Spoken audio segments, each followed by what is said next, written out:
आप लोगों ने अपनी जिंदगी में जिंदा लोगों को रेस को जीतते तो देखा होगा, लेकिन क्या आपने कभी अपनी जिंदगी में मरे हुए यानी कि मृत लोगों को रेस जीतते देखा है?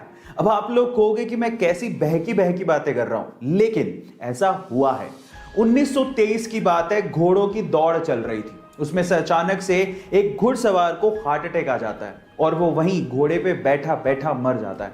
लेकिन घोड़ा रुकता नहीं है, वो अपने घुड़सवार की मृत बॉडी को अपने ऊपर लिए दौड़ता रहता है और फाइनली फिनिशिंग लाइन को सबसे पहले क्रॉस करता है और इसी तरह से वो घुड़सवार बन जाता है मरने के बाद पहली बार जीतने वाला घुड़सवार। उस बंदे का नाम था फ्रैंक हेयास और वो दुनिया का इकलौता ऐसा घुड़सवार है जिसने मरने के बाद घोड़ों की रेस जीती। गाइस, ये इंटरेस्टिंग फैक्ट आपको कैसा लगा चैट सेक्शन में जरूर लिखिएगा। गाइस, आप लोगों ने बॉलीवुड में स्टार्स तो बहुत देखे होंगे, लेकिन बॉलीवुड में सुपरस्टार्स का तमगा बहुत ही कम एक्टर्स को दिया गया है और उनमें से एक थे राजेश खन्ना। गाइस, उनके जैसी दीवानगी और स्टारडम आज की जनरेशन ने देखी भी नहीं होगी। ऐसा क्या खास था, मैं आपको बताता हूं। देखिए, उनके लिए प्रचलित था कि जब वो स्टूडियो से अपनी व्हाइट कार लेके निकला करते थे तो लड़कियां उनकी व्हाइट कार तक को चूम लिया करती थी और वो व्हाइट कार लिपस्टिक की वजह से गुलाबी हो जाया करती थी। इतना ही नहीं, व्हाइट कार पे पड़ी धूल से लड़कियां अपनी मांग तक भर लिया करती थी। इतनी ज्यादा दीवानगी थी राजेश खन्ना के लिए।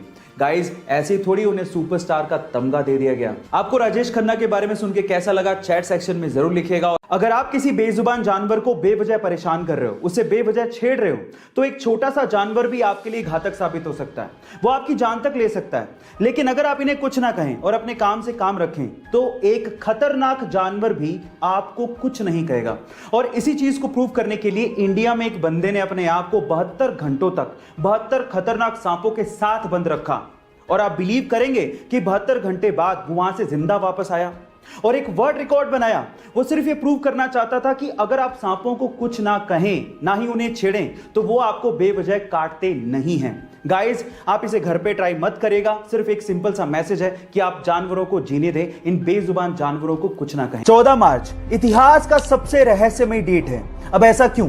क्योंकि इसी दिन एक महान वैज्ञानिक अल्बर्ट आइंस्टाइन का जन्म हुआ था और इसी दिन एक महान वैज्ञानिक स्टीफन हॉकिंग की मृत्यु हुई थी। अब आप लोग कहेंगे कि इसमें क्या खास बात है? खास बात है क्योंकि 14 मार्च को ही 1:59 पे हम लोग पाई डे बनाते हैं। अब पाई क्या है? पाई एक रहस्यमयी गणित का नंबर है जिसके बिना स्पेस और साइंस की बहुत सारी डिस्कवरीज अधूरी हैं। अब आप नंबर पे गौर करिएगा। मार्च तीसरा महीना, उसके बाद डेट है 14 और टाइम है 1:59 यानी कि 3.14159। आपने पाई का वैल्यू दशमलव के बाद 5 स्थानों तक याद कर लिया। इससे रहस्यमयी और मोटिवेटिंग चीज क्या हो सकती है? क्या आपने कभी सोचा है कि अगर कभी प्रलय आ गई या फिर न्यूक्लियर वॉर हो गया तो इस धरती का क्या होगा? क्या हम इसे फिर से रहने लायक बना पाएंगे? तो रुक जाइए, इसका इंतजाम हो चुका है। आर्कटिक महासागर के दूर दराज के एक द्वीप पर बहुत ही सुरक्षित तहखाना बनाया गया है और यह दुनिया का सबसे बड़ा बीज संग्रहालय भी है, जहां पर 25 करोड़ से ज्यादा फसलों और उसकी प्रजातियों को संग्रहित किया गया है।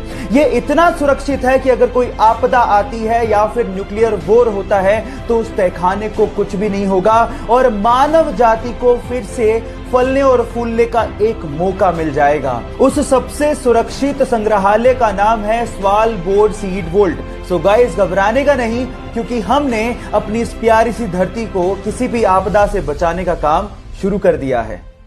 सुबह होते ही झोला लेके वो घर से बाहर निकल जाते हैं, पर अपने काम के लिए नहीं, बल्कि उस काम के लिए जिससे दूसरे की जान को बचाया जा सके। वो पेशे से डॉक्टर नहीं है, लेकिन जिसकी जान बच जाती है उसके लिए वो भगवान से कम भी नहीं है। सुबह होते ही झोला लेके वो गलियों में निकलते हैं और लोगों से अपील करते हैं कि उनके घर में अगर कोई अनयूज्ड मेडिसिन है तो उसे वो डोनेट कर दें। फिर उन मेडिसिन को इकट्ठा करके वो जरूरतमंदों को और गरीबों को फ्री में बांटते हैं। लोग प्यार से उन्हें मेडिसिन बाबा के नाम से जानते हैं। है ना बड़ी बात? तो इंसानियत की इतनी बड़ी मिसाल देने वाले ओमकार नाथ शर्मा जी को मेरा सलाम।